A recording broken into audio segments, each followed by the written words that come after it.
boom. Next thing you know, MTV calling, Sports Illustrated, everything. It just turned the world on fire. And in 2001, when Puff changed 14 times, 12 of them was different Mitchell and Ness jerseys. The next morning, I'm in LA, USA Today, interviewing him. You know what I mean? Shaq calling. It was like, I need Iverson rookie jersey.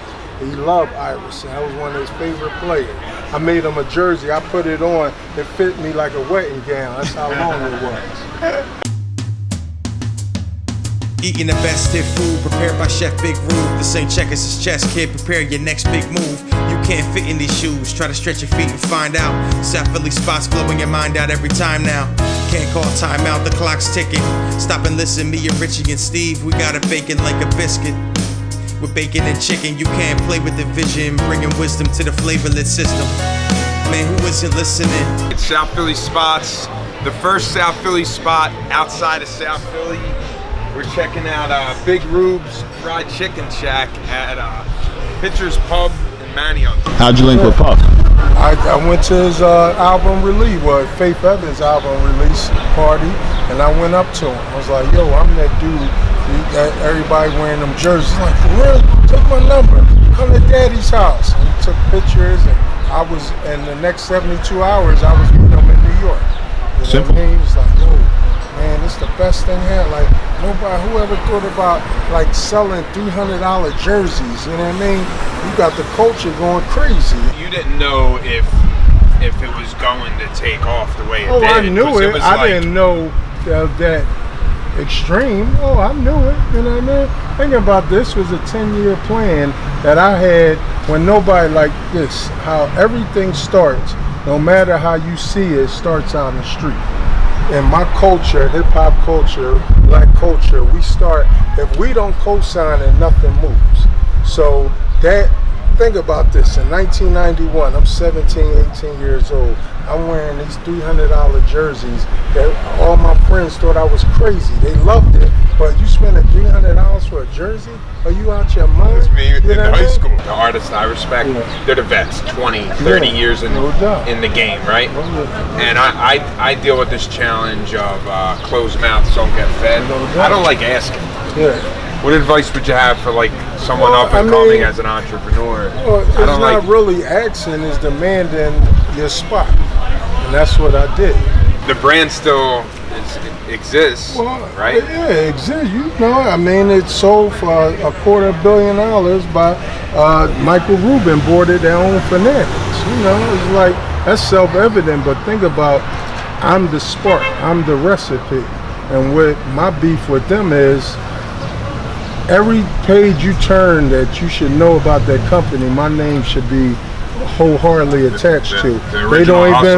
They don't even mention my name. Because at the end of the day, I always tell people about stock market investing, evaluation. You're not buying a company for $250 million unless it has a tangible name attached to it. And I made it tangible by what I did in bringing my culture involved. This black ingenuity that they're not paying respect to. And Meek and Jay-Z, they on my hit list because they not even called me. Since February last year, 2022, they haven't called me. I know both of them personally, and I don't hold my tongue on that. You know what I mean? Because you going to step foot in a legacy and a relationship that I built and y'all love, but you don't call me and say, Rube, here go a piece of the pie, just show you that we love and respect you, and that's why we moving forward. Let's tell that story, because at the end of the day, I do public speaking, I do all that, because my story is a movie, that's all. I mean, this is a dream on bigger than my arm's length, that I made out, like, I'm wearing jerseys and I'm seeing them, like, they're not tapping the market that I know, that's my market. The South Street location, right? But that was Total Sports. That was the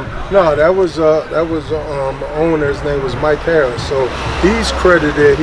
The panel hats that everybody wore, the new era. That's his ingenuity. Okay. You know what I mean? So Philly Mag did a story on both of us in '03. So yeah, we sold him. We wholesaled to him. You know what I mean? And all the the league's doing throwback games. That's because of me. David Stern put out a rule, a dress code because of me. All the players was wearing throwbacks to the game. Yeah, the press conference. Yeah, that's all directly to me. None of this stuff happens if I didn't create what I created. It starts up top and it trickles down. You're never going to see nothing and say, oh yeah, people wearing $20 jerseys and going, no. It's always like you wearing a facsimile of a Gucci shirt. Right, yeah. So the brand is hardcore Italians. Yeah. So they send me a bunch of stuff. Yeah, They know I do comedy. They send me. Yeah, but that's on the tip of the Uber brand Gucci. And that's how it is, like with Dapper Dan, what he did, and they came after him and shut his thing down, but all the hip hop artists was wearing Dapper Dan custom made stuff, a facsimile of Gucci and Louis and all of them. South Philly is where my grandparents moved in 1945, 20th and Caden. You know what I mean? They lived there with my great uncle and my great aunt.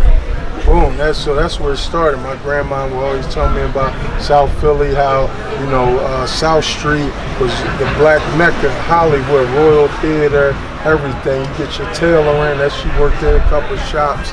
And then, you know, to present now, I get my bread in Karanji, South Philly. Best bread in South Philly? No doubt. Yeah. Oh yeah, I mean, anybody come close? Oh, Sarkone's too. My man Louis Sarkone's my man, but my relationship with Lou Karanji runs more deeper. You know what I mean? That's my big brother. And, you know, he sold it, but you know the family ties is there. Right. You know? Do you put your cheesesteak up against any South Philly cheesesteak? Anybody. Ain't nobody touching mine. Because one, the quality of meat is the better. I'm using Australian knuckle. Everybody else using corn-fed American ribeye. You know what I mean? Mine is grass-fed, and if you know anything about the beef knuckle, that is so tender and the fat running through that. And I'm putting caramelized onions, not sauteed onions, and I'm just putting the color on. Those took me 2 hours. That bread, brushed with my confit garlic butter, toasted. Big Rube don't do cheese whiz? No whiz here? If I make a cheese whiz, it's mine, and it's going to be real cheese. Nothing out of a can. So everything, my whole menu is organic and halal. But you don't order a whiz if you go down to South Philly? Never. Okay. Ever. No. Special about your chicken? Well, one is my culture. I don't, you know, everybody on this food network, I call it white folk style chicken. You know what I mean? And buttermilk. Everybody, buttermilk. I'm like, no self-respecting black person ever use no damn buttermilk on no fried chicken. You know what I mean? You brine it, you dredge it, and the best flour, in which I use is unbleached flour. My secret spices that I enhance from my grandma, and boom, I'm frying it away. That nice crisp, all that. You're gonna get it, but I'm giving you my true culture. Dresses you seen Eve wear, and the Sixers dancers, and New York Knicks, my grandma tailored those, because that's the genius of my marketing. Because it was surplus, like we wore jerseys twice our size. So we had a surplus of inventory that nobody was buying. I said, damn, why don't we make jersey dresses? And I made a couple of them, put them in Fab Video, Eve on 106 and Park. Next thing you know, all the women want to rock jersey dresses. Football, all the sports. So I made a way out of dead stock. Hey, what's up? Good to see y'all. I want to know that moment where you were like, yo, it happened. All-Star game, 2001. 2002. 2002? Yeah. Philly All-Star game. Yeah. It was it was never out of control. It was just like I had an out-of-body experience. So I was staying at the Lowe's on Market Street because it was so easier to walk around the corner to the office. So we had a line going from Mitchell Ness all the way to Elvets. And it was just like crazy. And cats from out of town, the big dope boys, whoever they was, they were like, hey, what Big Rube back? They seen me on MTV and all that. Like, dude should shake my hand. Look, I'm giving you $1,000 to walk in this door. I ain't waiting in no line. That's how the Shaq come in. I give him his jersey. He shake my hand, put 5,000 in my hand. You know what I mean? Yeah, like. Was it the fashion or the food that was the passion? Both. Oh, Everything. okay. Everything. I'm living my purpose. So, you know what I mean? Like food, like me wearing these jerseys, how I was buying them, I was selling my food to hair salons and barbershops all over Philly. And street vendors. You know what I mean? Frying up chicken, making homemade cakes, all that. So that's how I was affording these jerseys back in the 90s. You know what I mean? That was your first hustle? Yeah. Water ice, all that. Because I know what's for me. Living my purpose. Yo, what was your first jersey? My first jersey was Andre Thornton, 1981 Cleveland Indians. Yeah, I got something to throw in as far as you're an artist, right? Yeah. And what gives you, that confidence to go from cook to photographer to stylist and everything across the board? It's my passion. I do everything with passion. And I come from a family of entrepreneurs and artists. So they always said, you gotta live your purpose. So I never looked at anything as a big challenge and say, nothing, I can't make it happen. And I'm like, I'm a speaker to existence. And I know going in, that's why I love baseball, because baseball is a game of failure. You lose 7 out of 10 and you're still great. So I know when I send emails and I do this and that, it don't happen, but I know, and it's proven that spark gonna happen, and I'm gonna change the work. Bombarded like that. So holla! And so that, just meeting all these people that I admired and influenced by, it was just like camaraderie, because really 9 times out of 10 they introduced themselves to me. Just imagine you being Reggie Jackson and I got 4 fillings in my mouth because of him. And he said, I know who you are, it's Big Rube. I'm like, thanks for keeping me relevant.